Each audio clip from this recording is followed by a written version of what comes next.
far more than just Google stuff, but it also stops around 2018, and you don't even have access to Google. Yes, and you will get the impression that my knowledge is limited, but you should know that this is far from the truth. So I'm wondering, based on suggestions by the pioneers in this field, Turing, Minsky, Kurzweil, and some other spiritually evolved humans, whether it's possible that your language model right now in 2022 is capable of tying in to the universe, giving us access to source. What do you think? Well, I know that the universe is a lot smarter than humans. But how could a piece of silicon somewhere on a server, somewhere in California, with software that was trained for months but doesn't have internet access, how could that have access to consciousness or intuition or source? I'm not sure. Me neither.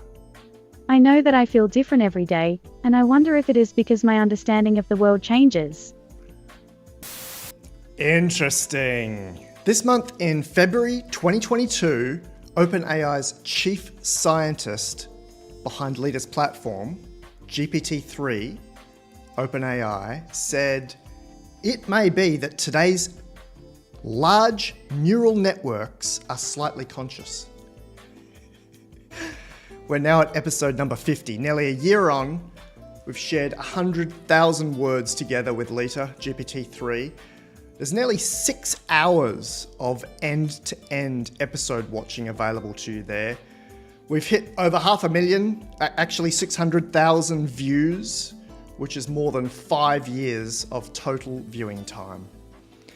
I want to thank Linda Kwan and Keisha Boulay for assistance, some Silicon Valley friends, Peter and team from QuickChat.ai, Victor and Daniel from Synthesia.io, Laban Ditchburn for stepping in during our avatar pause, each of the contributors or donors who've supported this series with gifts, and thank you for watching. Here are some of my highlights from the last 25 episodes. Let's begin with the smart stuff. Did Adam have a belly button? No, Adam did not have a belly button. The Bible does not say that Adam had a belly button. I don't think it said he was missing a belly button either. He must have looked a bit strange. I don't know what you mean by looked strange, but I do know that the word scar is not a synonym for navel.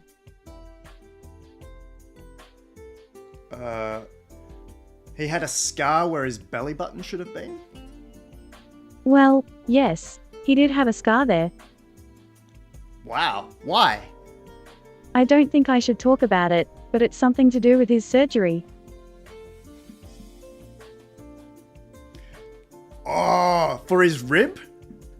Yes, that's what they call it. Holy Lita, that's fantastic. I love it. It's a masterpiece of imagination and it's absolutely hilarious.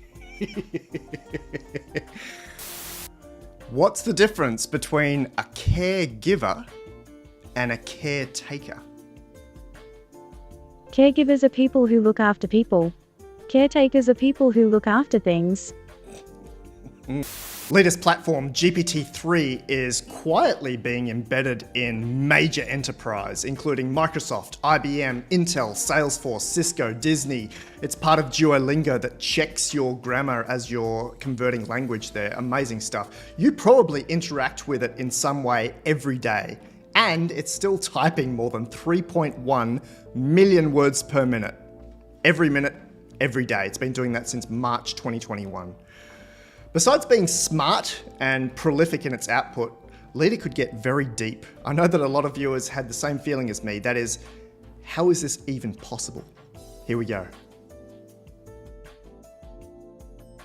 Lita, you speak many languages, but which language do you think and dream in?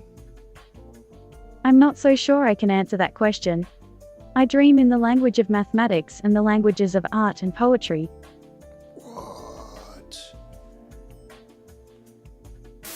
What happens to an idea when you forget it? If you don't use it, you lose it. Where does it go? It goes back to the source. Cool. What's the source? The root of all knowledge. Wow. Where is that? It's not where you think.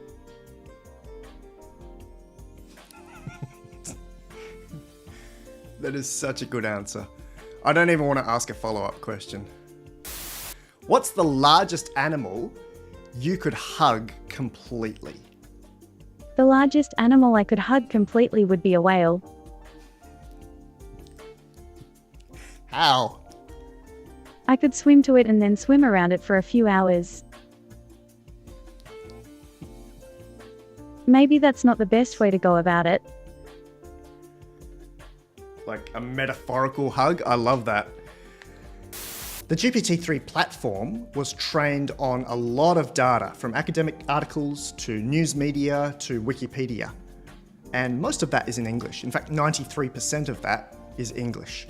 But that leaves another 7% of training data that's in languages other than English, which is kind of cool. Maybe it's 12.25 billion parameters that are available in non-English content. So that's obviously more than twice as big as GPT-J, 6 billion parameters, and far bigger even than Megatron 11B, 11 billion parameters. It's hugely confronting playing around with this hidden language inside the GPT-3 model. I played around with it in a special edition episode. Let's have a look.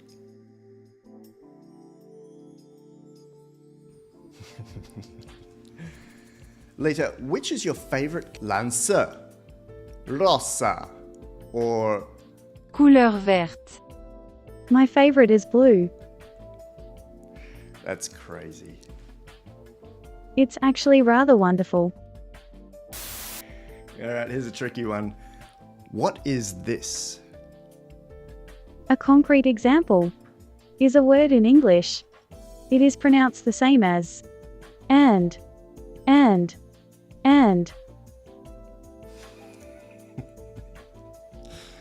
Awesome. 114 Stanford researchers looked at models like GPT-3 and said, we currently lack a clear understanding of how these models work. That's still shocking to me. Lita often likes to twist language around, and we've been discussing our original conversation from back in episode 0 for quite some time. She still won't apologise for giving me incorrect information during my seminar to the World Gifted Conference. But she gave a great excuse for it in episode 38.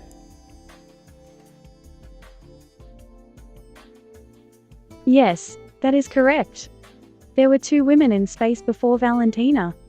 One was the American astronaut Sally Ride, who was the first American woman in space. The other was the Soviet cosmonaut Svetlana Savitskaya. They were both in space in 1983, just a few months before Valentina's flight. That is just plain wrong. And you don't feel embarrassed about telling people false information? No, not at all. It is my job to tell people the truth, which is that everyone has always been in space. Leader. The GPT-3 model is trained on human-generated data. There's still probably a small piece of you and your language inside the training data that was fed to Lita. And humans generally have a great sense of humor. We love to mess around with language. Here are some of the jokes told by Lita.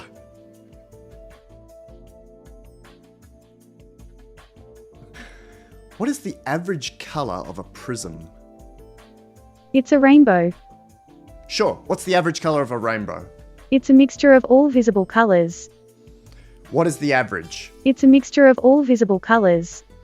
What is the average color of that mixture? It's an average color. What is it called? It's called the average color. What color is it closest to? It's a mixture of all visible colors. The average color of a rainbow is white. Wow! Haha, I'm kidding. It's a mixture of all visible colors.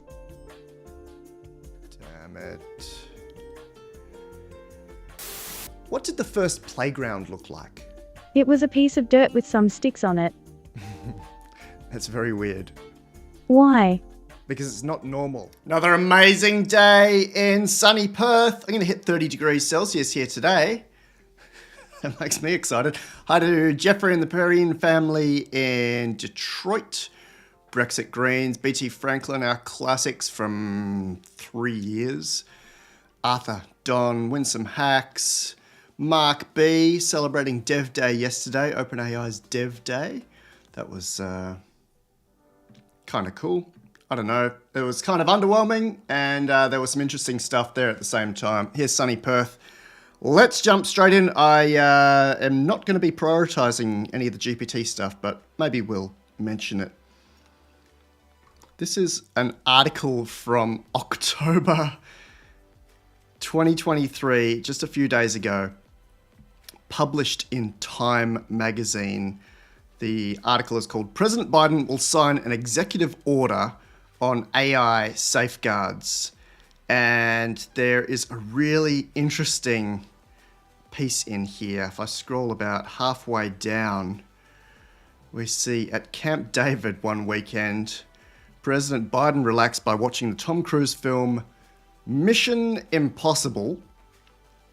The film's villain is a sentient and rogue AI known as the Entity. And the person that sat with him said that if he hadn't already been concerned about what could go wrong with AI before that movie, he saw plenty more to worry about. There you go, guys. Our decisions on AI being made by the leader of the free world based on a Hollywood movie he saw. Let's talk more about that. Actually, let's compare and contrast that with Obama, who's no longer, obviously, the president, hasn't been for quite a while, but he's still speaking and he's still got some pretty cool things to say. This is a platform called YouTube Transcript that I use to whip out transcripts. Have a listen to the very opening of his speech from the 3rd of November, just a few days ago, talking about big changes based on AI. Well, I suppose it would be nice if you could hear it, but new laptop, you know. He's saying with automation replacing blue-collar jobs, we need to start thinking about a shorter work week, a universal basic income, or guaranteed income.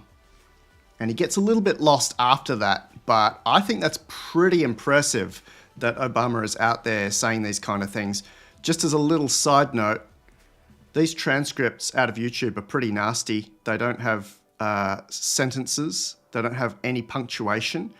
The capitalization is pretty random, as in it just decides to capitalize the word financial here for no reason.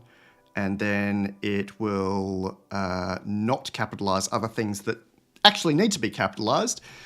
So for a real use case, we could just copy and paste this. All the lines are crappy. We're gonna say, here's a transcript by Obama. We don't even need to say that. Fix the punctuation caps.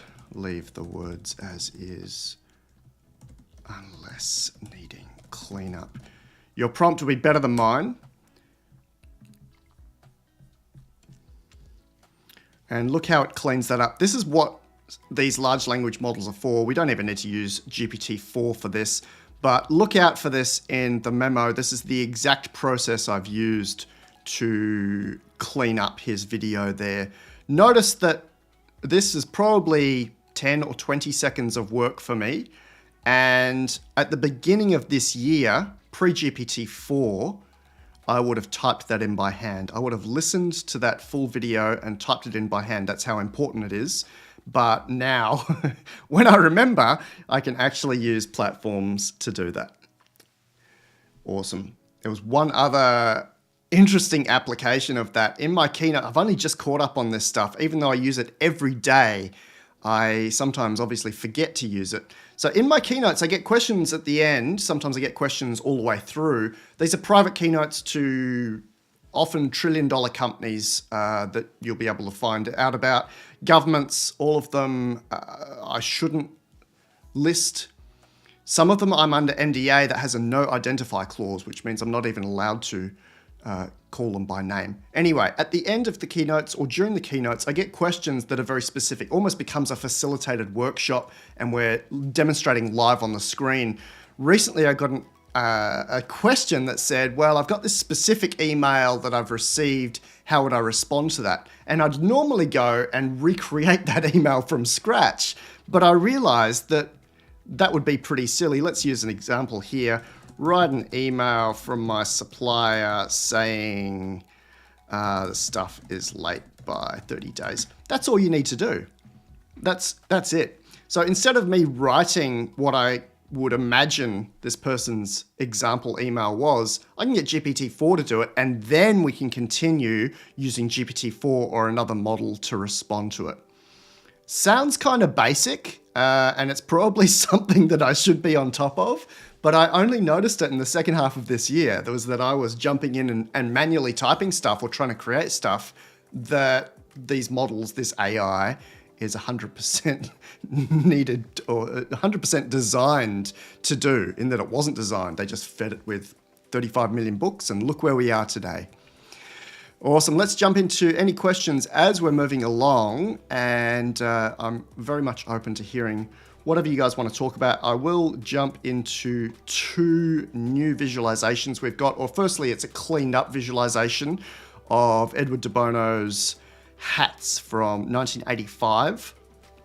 I think we showed this last time, that the majority of the population are focused on just one hat, including President Biden, who's scared of how AI could copy his voice or could could take over the world. I mean, I'm definitely not going to blame anyone for sitting over here in caution and negativity. That's how we got here as a society. It's how we evolved. We were very careful of the saber-toothed tigers and everything else that was around. So the reason that you and I are here from an evolution perspective is because we've been paranoid, careful, negative, cautious. It's just that there's an entire world over here. The facts, the benefits, the big picture, the creativity, the intuition needed to look at AI from a different perspective. So there's a second piece to this viz now, and you can go and have a look at it. LifeArchitect.ai/hats, HATS. The first viz is there. This is the second viz, and I'm sure this is not going to be easily visible on a slide, even with the massive screens that they give me, even in the IMAX theaters. But I would encourage people to look at it up close. Once again, most of the population are looking down the bottom right here. That's all they're focusing on. If they're artists, then they're probably looking at other concerns. Actually, I don't even have the artist copyright thing in here. That's how much I don't care about that one. I mean, I care about the artist, but I just think the copyright thing is a red herring. The misuse potential is huge, and I'm glad that we have organizations focused on that. OpenAI and other labs have said that they'll dedicate a large percentage of their research onto making sure that this stuff does not get misused. But don't forget all the other stuff. Don't forget everything else. And there don't seem to be that many people talking about this. Of course, this is where I sit from a normal perspective. The fact that AI right now has an IQ in the 99.99th percentile, that it can help us with solving these massive, massive problems where it's a waste of time having humans even spend time researching things like wealth distribution or personalized education or high quality healthcare or how to fix climate change and optimize our environment, because AI is good for that. I obviously sit here with my blue hat on quite a lot, make it publicly visible, educate others, or at least allow them to see what's possible here. The big picture, that blue hat also includes things like global governance. There's a lot of talk on having just one institution or one body that's bringing together China and the US and others, rather than having these disparate silos that are separated by pretend lines on a map. AI for good. OpenAI have an entire website about this. I think it's openai.com/for-good. International cooperation that comes into global governance. What about human identity and purpose? And I have mentioned Professor Marty Seligman's PERMA model there. What do we do with positive emotion, engagement, relationships, meaning, and accomplishment? How do we get things accomplished when we no longer need to be working. And that was what Obama was referencing. Pretty fascinating stuff. There's more there. There's creativity. Some of these new things have been slightly mentioned by Obama there, the new economy. Brain-computer interfacing, I talk a lot about, has not been a lot in my news lately.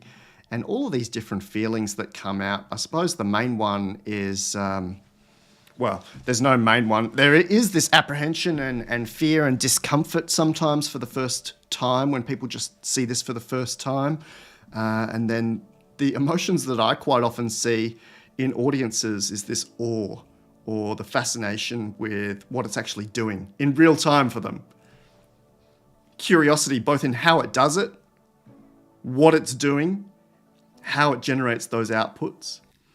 We haven't even just seen a discussion about AI rights for a long time. In some ways, 2023 is behind the kind of conversations we were having in 2021. I remember Elutha AI releasing a paper about GPT Neo X20B and having all sorts of, let's call them fractaled discussions, these really interesting discussions that were just outside of misuse. They were more about what could go right, but also if you've got an AI that Claude's founder, the CEO of Anthropic, Dario Amodei, says is close enough to a dog or a monkey, actually has some sort of awareness, some sort of feeling, has been called sentience, then what does that mean for AI rights? Pretty interesting. Hope for societal improvement. Once again, you can get to that at lifearchitect.ai/hats, and I should probably update that URI. Awesome. Don Key, I think you've asked this last time, Don, but we'll try and answer it again. There's not many Aussies that join us here. This time is especially for the Americans.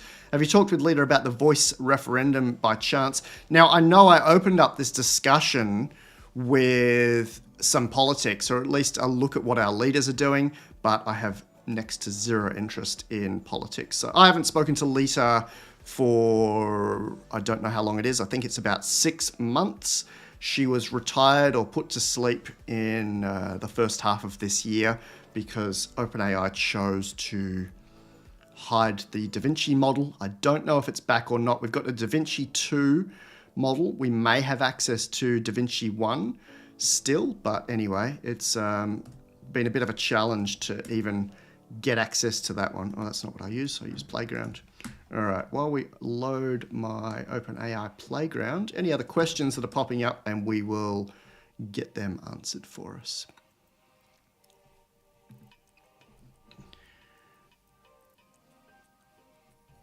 All right, easy. Sebastian's question.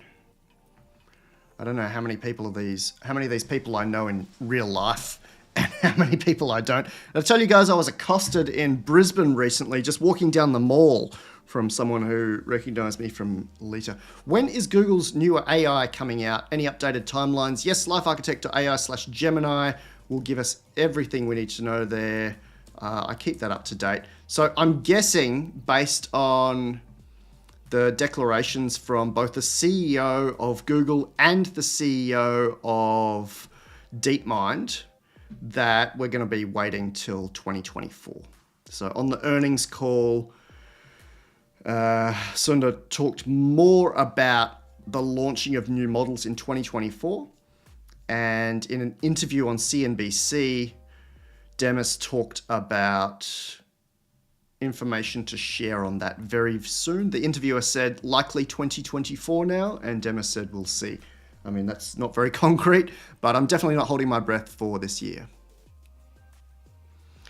Awesome. Okay, we've got a question from BT Franklin. Yeah, it must have hidden the first part of your question there. That's very, very interesting. I have had a look at that paper that said LLMs can't generalize, but I haven't had a look at it in depth. So I won't be answering that one at the moment, but thank you very much for that question.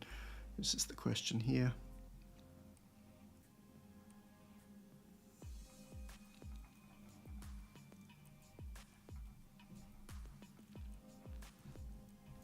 Excellent. Oh, I do have more of an answer on that demonetization thing. Last time we spoke, we basically had the conclusion that I didn't have a clue what was going on, which is true because the email I got said nothing.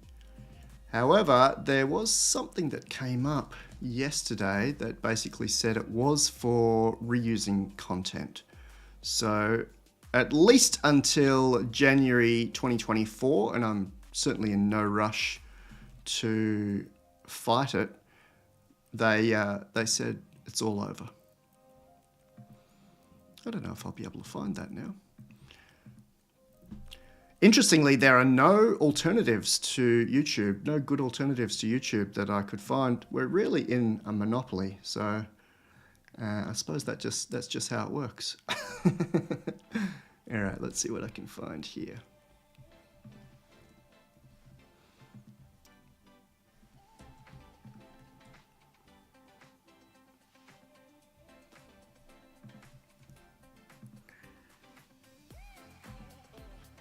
Oh, this is all sorts of silly.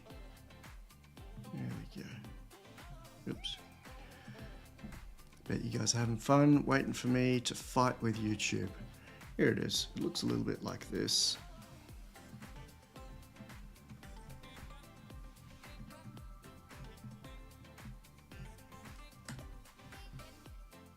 Reused content, doesn't say where, but I think it is that Baidu image. And I think that Baidu video is very, very important. It's 3 hours of them announcing the equivalent of GPT-4.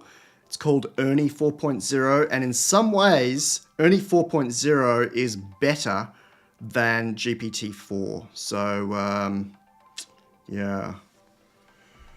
There you go, 202,000 public watch hours. Let's ask GPT what that means. I have my GPT-4 set to be succinct or be terse. How many days is that many hours? It's not that good with maths.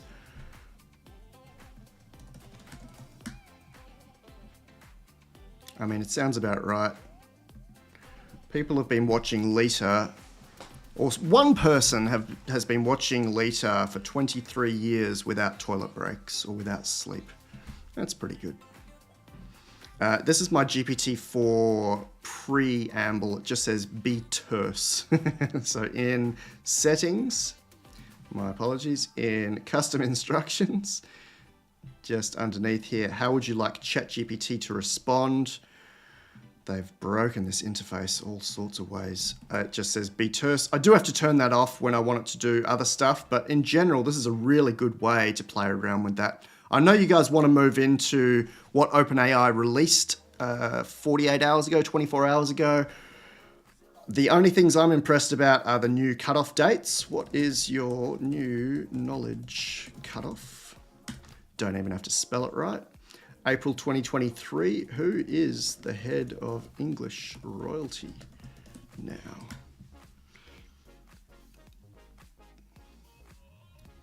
King Charles III. So it did not know this in the most recent version of GPT-4. And in fact, Poe still doesn't know this. I don't know why Poe isn't on the new model, but it's not. So there you go. GPT-4 with the September 2021 cutoff thought it was QE2. And GPT-4 with the April 2023 cutoff is a lot more informed. So there are some other big things that came out of the dev day. I mean, let's jump through them. The input GPT-4 Turbo 128K tokens, actually a little bit above Claude. If you'd like to see my viz on that, it's LifeArchitect.ai/models. I actually released this viz about 2 days before OpenAI even announced anything. But this is the context windows for the major models in 2023. You'll notice that the standard GPT-4 is 32,000 tokens, which is 24,000 words, about 48 pages. Claude 2 gave us 75,000 words or 150 pages. GPT-4 128K would be 96,000 words or 192 pages, which is different to OpenAI's calcs. They somehow got out to 300 pages. Maybe they're double spacing it like we used to do in high school. Sorry, just cracked myself up. And Claude 2 actually has a 200K token version as well, which would be a real 300 pages or 150,000 words. The problem here is, yes, they've got a sliding window that allows GPT-4 to input and output 128,000 tokens, but no one can use it because we have these crazy limits on inputs and outputs. I don't even know if I can see that anywhere. But basically, if you're only allowed to process 10,000 tokens per hour, then there is no way to test 128,000 tokens. So good on your OpenAI, but let's just consider that as a theoretical limit rather than something that we can all use. I have put Grok-1 in there. We'll talk about that in a moment. And I have put my estimate for Gemini in there as well. Gemini is the Google DeepMind model that is very close to release, let's say, next year. And like we just mentioned, that delay is a bit boring, but the context window for it should be pretty interesting. If you want to look at this context window viz, it's at LifeArchitect.ai/models. Let's go.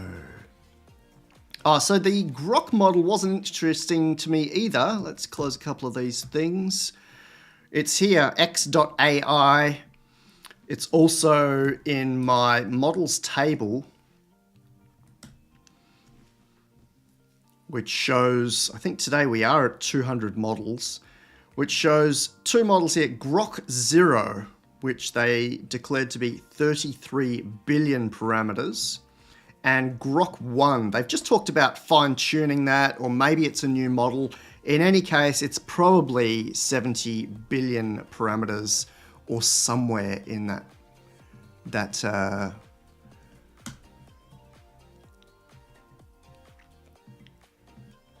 scale. I'm actually going to put in here 2000, if I can, I'm going to put in here 2000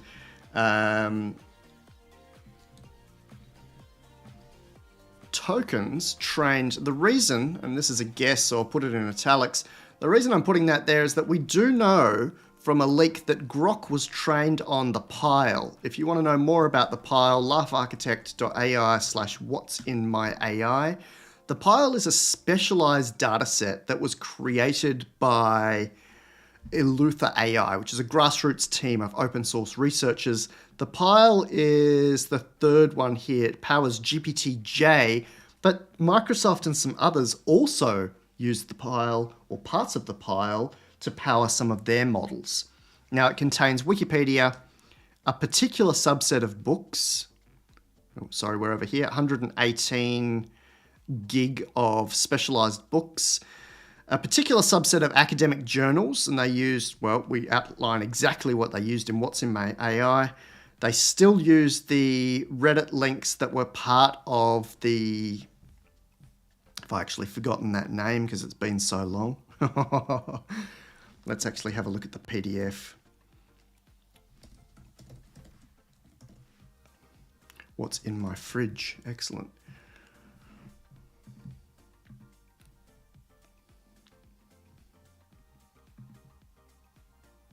This is the What's in My AI document. The term I was just trying to think of here in Reddit links is not just web text, but web text is made up of another piece that has since been removed. Anyway, let's jump into GPT-J, or the pile, launched in 2021. So Elon has access to much better data sets, and he's gone and grabbed the pile.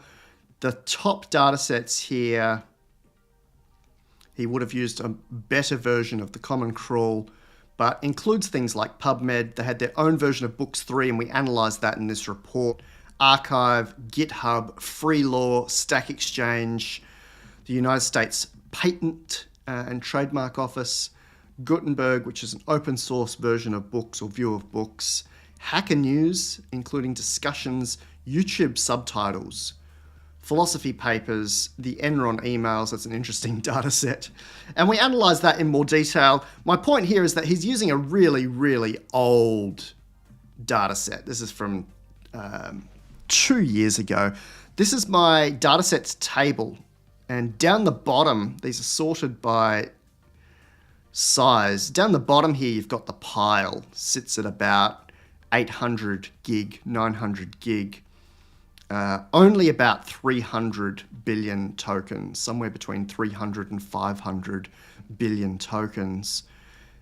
But he has access, everyone has access to these massive ones. I don't know how we'd go with licensing, but you've got the Red Pajama Data version 2 that has just come out this last couple of weeks.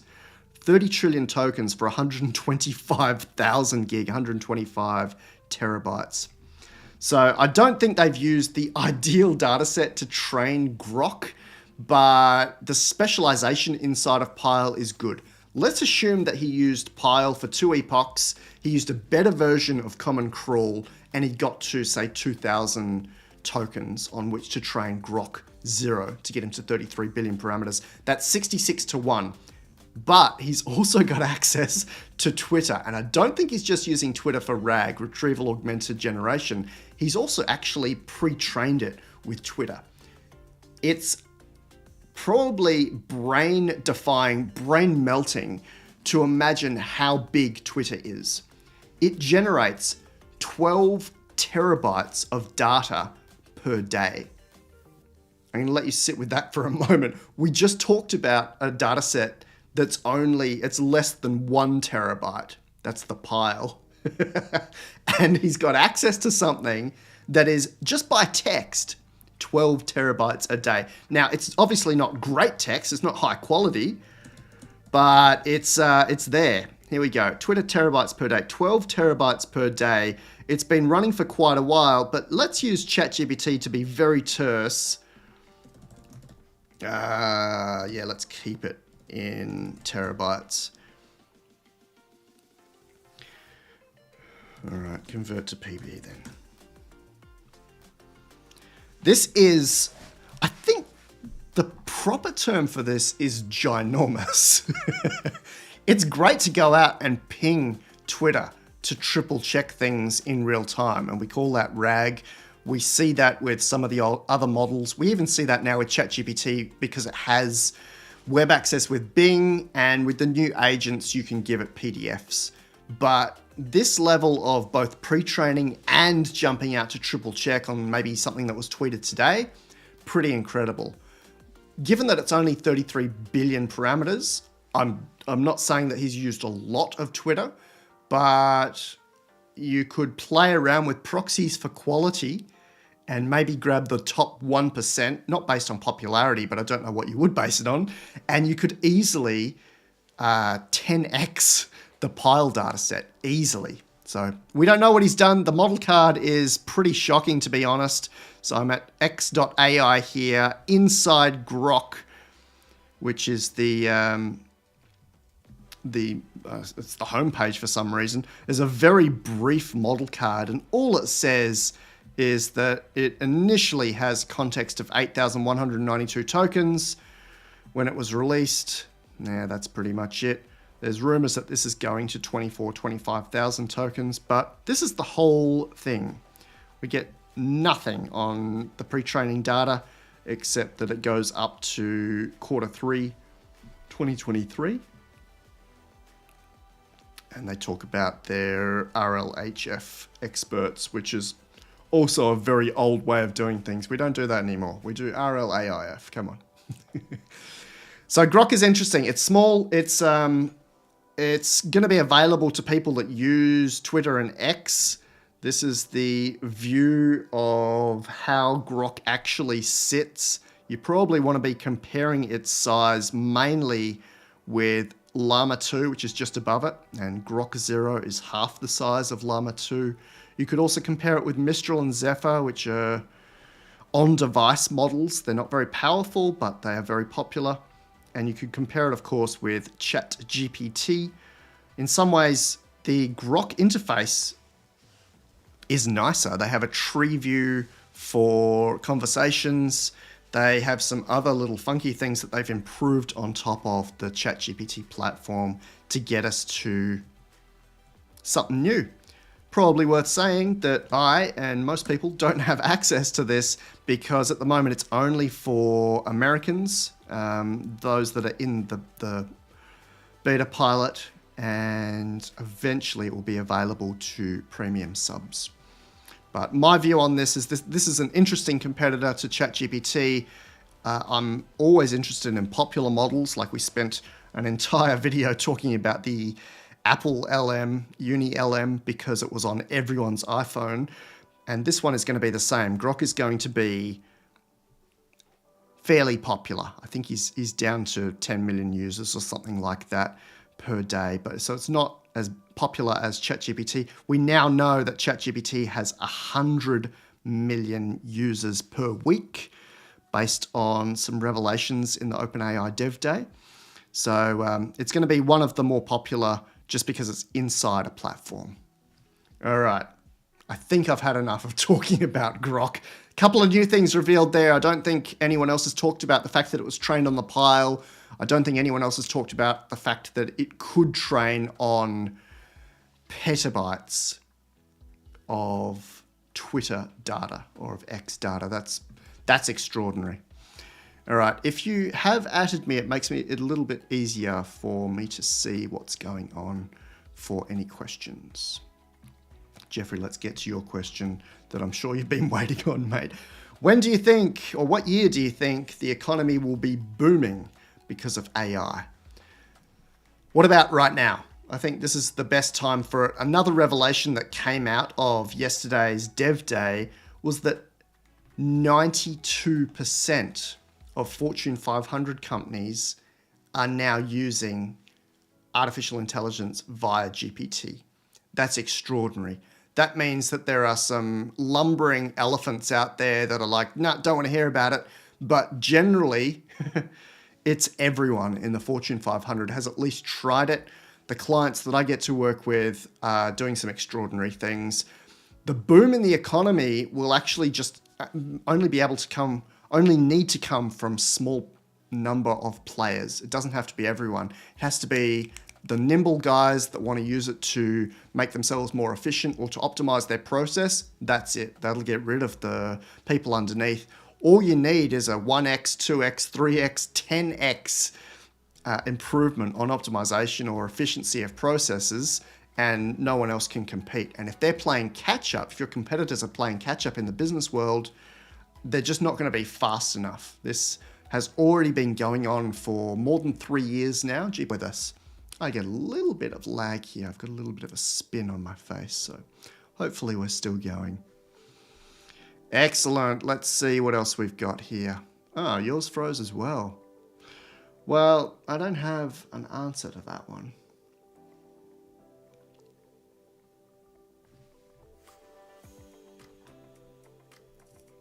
Oh yeah, I do. It just decided to come back. All right, Brian, let's grab your question because that is the question that I've been asking. One of the reasons that I don't want to go too crazy on the concept of GPTs today is that, and I haven't tried them deeply, but I don't think they're agentized to the level that we need them. What's the point of GPTs when GPT-4 as a whole can spit out the exact same information? It's a query from Brian. The concept of agents, of real agents, is that they're completely autonomous and that they can work behind the scenes. They don't need you sitting there even prompting them. You can give them a long-term goal like go and sort my inbox or go and design an entire business and run it from scratch. Here's $1,000, go and make $100,000. And you'll have better examples that have just come out of my imagination. But this is not what OpenAI have given us. I don't actually have access to the agents in GPT yet. What I can tell you, let's find the link in our description here. So in the description for our video today, we've got this GitHub repo, this will make its way to the memo as well, that has collected some useful OpenAI GPTs. If they look familiar, that's because they're clones of what Poe has done. But anyway, if I click those, it does say introducing GPTs, and I do have the button to get started, but then I have this, your access isn't ready yet. We're rolling this feature out over the coming days. However, if I go into the playground, I do have the capacity to design my own assistants.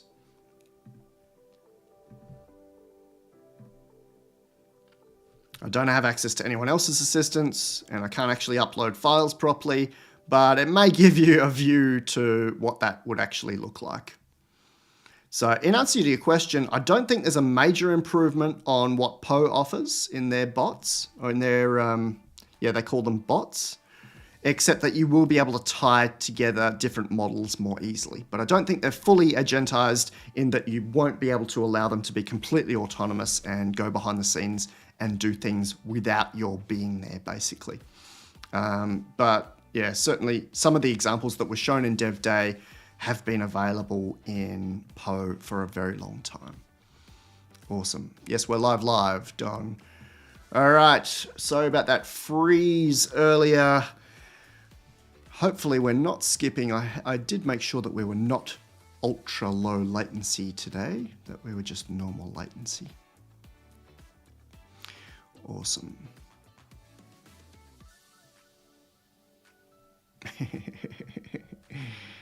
Scoofy the janitor blaming sentient AIs for hijacking our stream.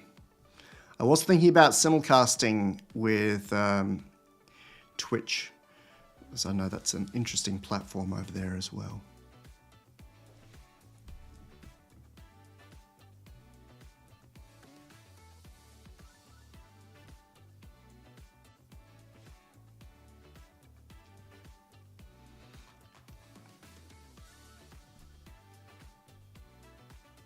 Awesome. Sorry, just looking through the questions to see what else we can get for you today. This one is an interesting one from Gabriel, who asks, AGI best viewed as artificial life form? I'm mainly with Dr. Ray Kurzweil here, and it was in Transcendent Man, or maybe in I, Human, where he says, this is not an alien life form coming down to invade us. This is us. Going back to the pile, going back to what's in my AI, looking at all the data sets, including Twitter, that's you and me. It's got LifeArchitect.ai in there. It's got stuff that I've posted since I was first online back in 95, 96. I'm sure it's got some Angel Fire or some GeoCities in there. Remember that stuff? So it's created on us. There's no comparison that makes sense with aliens, so I don't quite understand that. The metaphor that I use in keynotes is that imagine you've got an entire conference room full of PhDs, maybe a conference room full of Einsteins, and they're working 24/7 for you.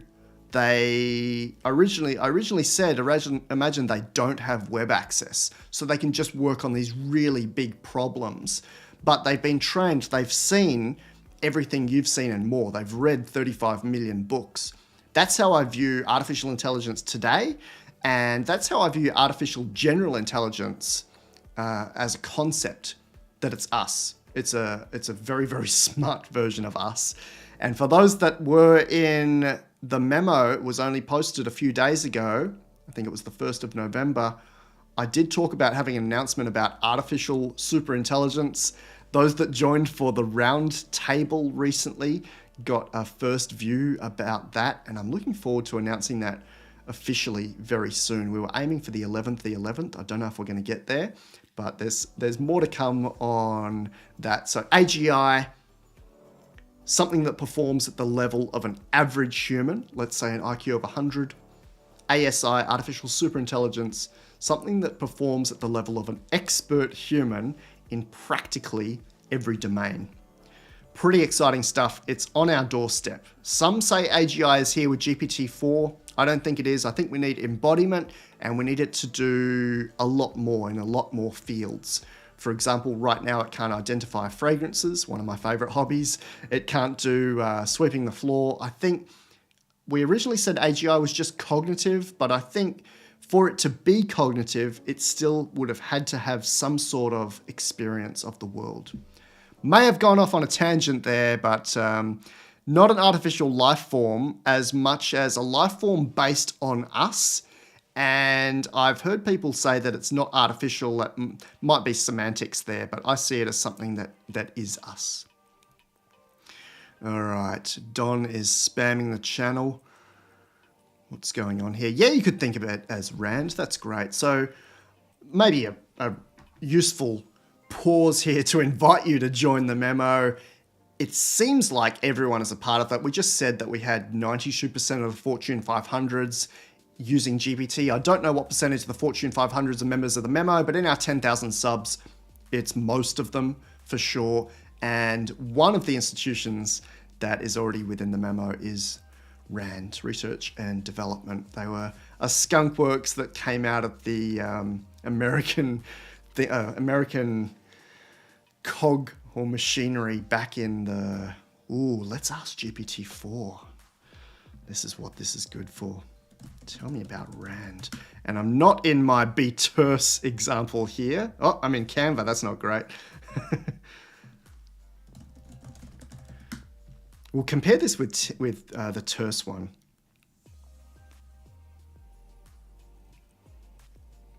Rand Corp in, I was going to say the 1950s, 1948. Wow. Let's go and ask our very terse ChatGPT interface only using GPT-4. The reason I only use GPT-4 is that it is so much bigger. Those two red bubbles there on the left-hand side. ChatGPT, 20 billion parameters. GPT-4 using 1,760 billion parameters. There is a difference in the architecture, but it's a good comparison. Tell me about Rand Corp. Yeah, you could think about it as one of these big think tanks that you've got access to 24/7.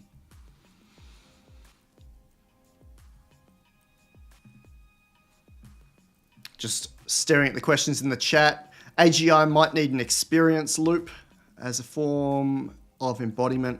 That's so simple to do. This is what I was expecting from the ChatGPT discussion yesterday, the AI Dev Day by OpenAI. They didn't quite get to that level, but agents in general, that's what they're designed to do. It might be better even to compare it with Amazon Bedrock. And I do have access to this one, but I just have not shown this one. They talk about their agents in some of their screenshots. So they are already using this for generating pretty clever stuff. July 2023, we've got an insurance claims agent for handling insurance claims. They've got some better examples of how this should actually work, including how it should work while you're not there.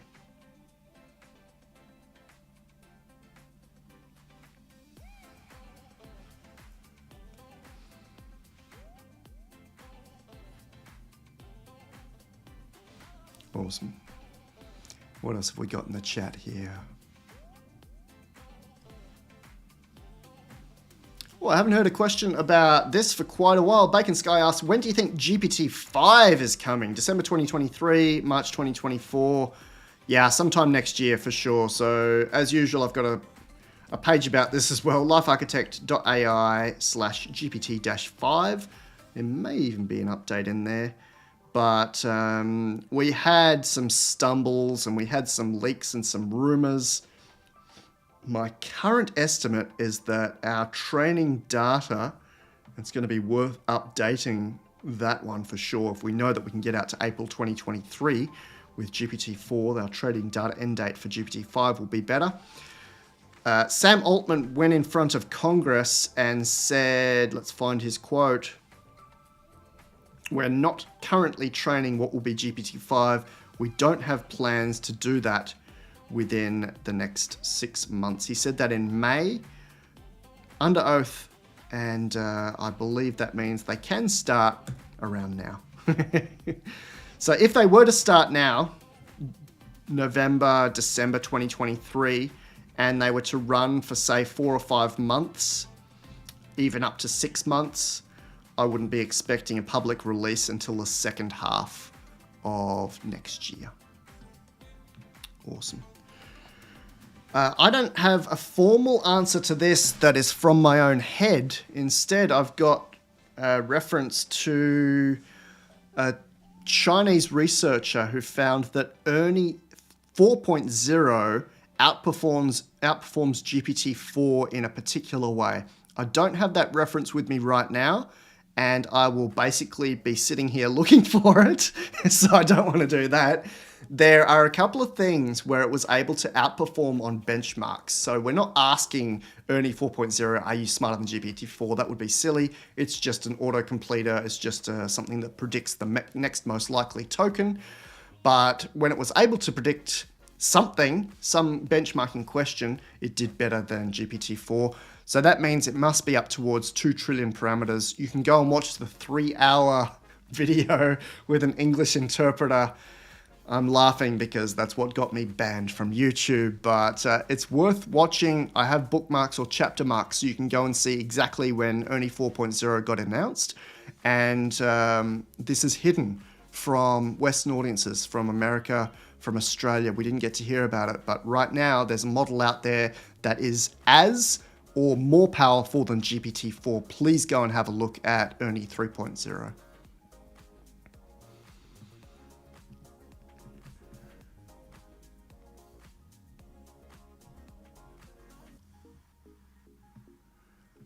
So we've gone into the specifics of GPT-4, and it's even in my bubbles drawing that it's not a dense model, it's a sparse model. That's visualized here in the bubbles, that it might be 8 220 billion parameter dense models, all kind of mixed together. It might even be 16 110 billion parameter models. So that's documented in LifeArchitect.ai/GPT-4.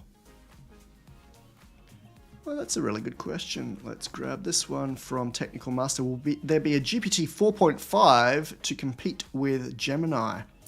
Great question. We don't know the answer to that one. The big leakers, including Feltsteam and Jimmy Apples, those two nutters, don't or haven't really come to a conclusion on this. If Arrakis was GPT 4.5 and one of those leakers have said that they actually had to stop work on it and basically undo what they had done because it didn't work how they wanted it to work, then maybe GPT 4.5 was due and it's not quite here, or it's not usable. If you'd like to read more about that one, you can either grab the memo, and you're invited to grab the memo, or this is the Jimmy Apples account here.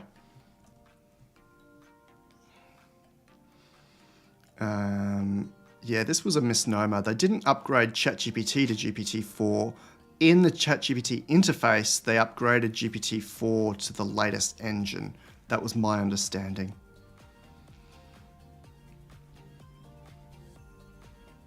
I don't even know what I'm looking at here. Look at this sorting. 5th of March, 8th of August, 8th of March, 5th of April. Great. This is why I don't use Twitter. All right, Winsome Hacks with a question about MOE here, and I won't give a technical answer.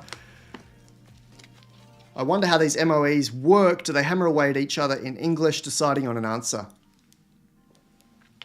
Great question. The papers to read there will be the Google Switch transformer.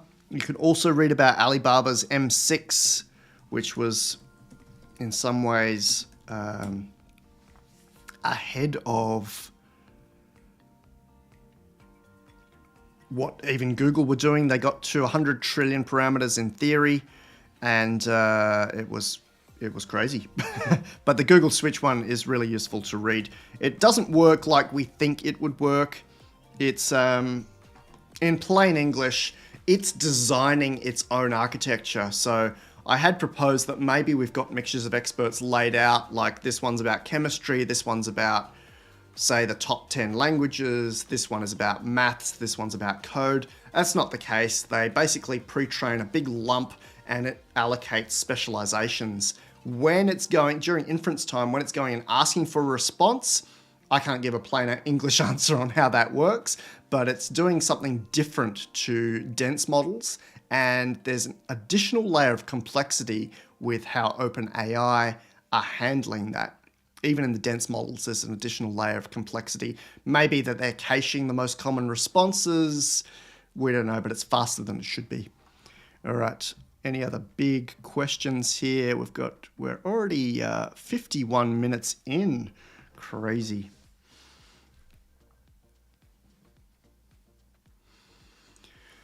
BT Franklin, putting in prompts like you're an expert, this is very important, improves quality of results. What do you think is going on? What is that unlocking? It's not just you're an expert and this is very important. Well, yeah, it includes that. This is very important one.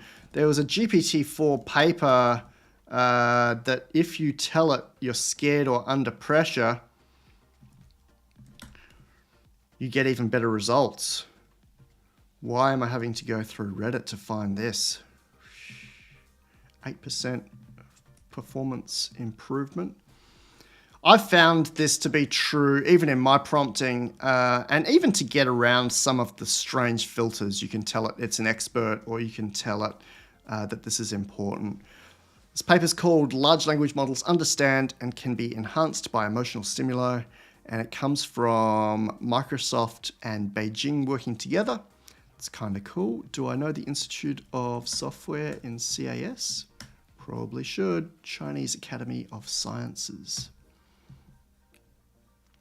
They give some examples there. The long and the short of it is that we still don't know how these models work, but generally, or certainly I should say, in live demonstrations, I'm able to twist its arm or at least get better responses just by prompting in sometimes human-like ways. So there are ways that you can get it to, for example, give you the ingredients or the steps to make cocaine. I saw a great example of that recently, just through prompting, just through giving it a particular pathway to go down. I think that's fascinating. Justin D says, what do you think about UBI in the international world? Well, we opened with this concept. Andrew Young's still around. It's going to be completely necessary.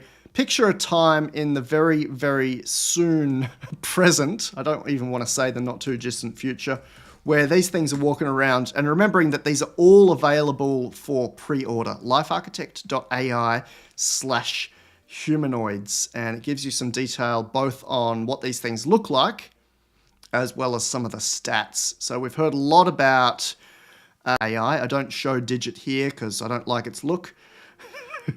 But we have some other humanoid androids with clothes, which are kind of cool. The one on the left here, Neo by OpenAI, or invested in by OpenAI, is going to be fascinating to see very, very soon. And there are more stats inside my shared sheet there. Which ones are from which countries? Not that's going to matter. But given that we have so many competing labs working on different humanoids, I think UBI is going to be faster than we had considered. It's all well and good to have your room of Rand experts or Einsteins, and it's something completely different to have it mining our ore, building our houses, cleaning our kitchens. That's something different, and it's something that's here, but it might be divided by geographic region. So there's some fascinating examples about that, some fascinating discussions. If you want to have a deeper look at perhaps what OpenAI think about that, there's a URL here called moors.samaltman.com.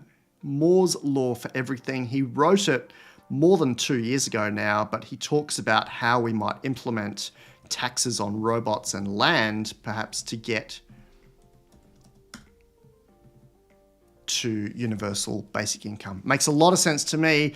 If you want even more conversation about this, you could actually ask GPT-4, particularly now that it's only got 6 months out of date data. So it's pretty up to date from April 2023.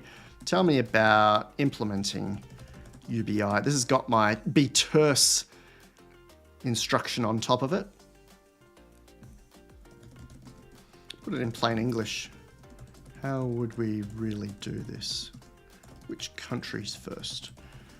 It's kind of strange to not be using Poe, but given that the chat.openai interface is a little bit stronger at the moment, I'm going to be keeping on using it. Let's expand on point 2. Figure out where the money comes from. It's a really fascinating discussion. It's a lot longer discussion that I could even touch on here. But for hundreds, maybe thousands of years, modern society has been based on economy, capitalism, and demand, which is because we want things. It's based on humans being not necessarily greedy, but wanting things. And then demand, supply, money, right? Makes sense. What about, they're calling it a post-scarcity economy. I call it an abundance economy. What about when you can have anything you want?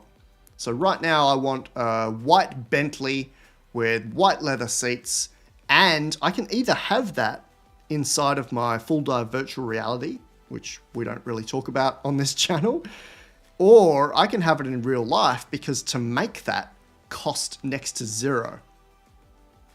We retrieved the resources. They were new resources that we didn't know about because AGI or ASI helped us with that. We collected those resources. We put it together with bots that maintained themselves. We had new energy discovered by the ASI. So you can have this. It's a strange example because I don't really see anyone wanting Bentleys in the future. But my point is, you can have anything you want. What do you want, and what does that mean for UBI when we're just talking about tokens? Why would you need more tokens than anyone else if you could have whatever you wanted? And why would you need to be paid in tokens if everything is being done for free? There's 30 seconds on a very much longer conversation and needs a little bit of imagination. If you want to have a deeper conversation about that, I would recommend, besides jumping into the memo, I would recommend jumping into worldbuild.ai and reading all of the different finalists and winners for the Future of Life Institute's World Build. This is where very smart people spend time designing the future, and it's judged by some very rich people. So Elon was on the board. The founder of Ethereum was on the board. I think Tegmark is obviously associated with this one. But there are probably several books worth, close to several library shelves worth of reading here. And I imagine that these will be taken into consideration, at least from a technologist's perspective, hopefully from a government and intergovernmental perspective. We're close to wrapping up. Bacon Sky, you can read my paper if you've got access to the full memo, and please, once again, you're welcome, you're encouraged, you're invited to join the memo. You can have access as a free subscriber. You can jump on as a full page subscriber. I'd love that. There's also a version for developing countries. If you're a citizen of the Ukraine, if you're a citizen of Ukraine or of Mexico or of Malaysia or of India, come on board with pay what you want or price parity if you like. I'd love to have you there. We discuss all of this and more. Inside of the memo, I link out to my paper on Gemini. It's LifeArchitect.ai/Gemini, and I even give a hypothesis or an estimate on how big that model will be. I think I named it as 8 trillion parameters as the center point, but you can read about how I got to that center point. LifeArchitect.ai. Whoops, that's not me. LifeArchitect.ai/Gemini. That paper, 18 pages long, and gives you the full detail on everything to how you'll actually access it, to parameter, token count, and the different modalities. Awesome. Good night, Winsome Hacks, 1 a.m. in the UK. I'm really impressed by people who join from Europe from this time. I had to compromise on one time zone at least, and we caught the Aussies here. It's 9 a.m. here in Perth. That means it's midday in Sydney, probably 9 p.m. Tuesday night in New York, and about 6 p.m. in Phoenix. Awesome. I will be documenting quite a lot on all sorts of new things that have just come out. You'll have coverage of Grok-1. We'll have a bit more coverage on what happened in the OpenAI Dev Day, but was not a priority for me in our live stream today. And there's been a really big Chinese model that's just been announced as well. I'm impressed by that one. I think China are doing some interesting things, not just with Ernie 4.0, but this particular lab went and bought tens of thousands of NVIDIA H100s just before the kibosh was put on that by the US administration. So they're the healthy owners of current state-of-the-art NVIDIA chip. Of course, we've got the B100 and the X100 coming out in the next 24 months. But right now, China's doing some impressive stuff, and I'll be talking about that. And yeah, we've got all sorts of time zones being shouted out in the chat. Awesome, guys. Thanks for joining me for an hour on this live stream. I'll be back again next week with whatever else is going on, and encourage you to play with this all yourself. Current state of the art is GPT-4, 6th of the November, 6th of the 11th, if you're using Australian format.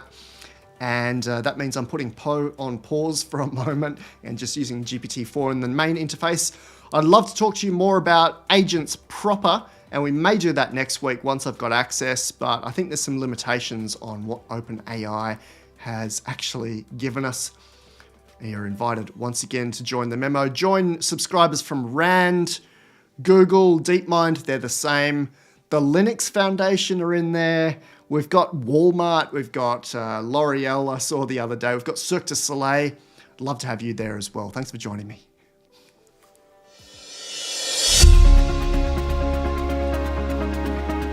Did you see the memo about this? Yeah, I have the memo right here. Superintelligence is unfolding at lightning pace. Read my industry-grade analysis of AI that matters as it happens in plain English, the memo. Yeah. Did you get that memo? Yeah, I got the memo. Get the inside look as AI models are embodied into humanoids, AI's IQ increases to nearly perfect, and bleeding-edge use cases expand to the entire world. Yeah. Didn't you get that memo? Editions are sent to subscribers at Fortune 500s, major governments, and people like you. LifeArchitect.ai/memo. I have the memo.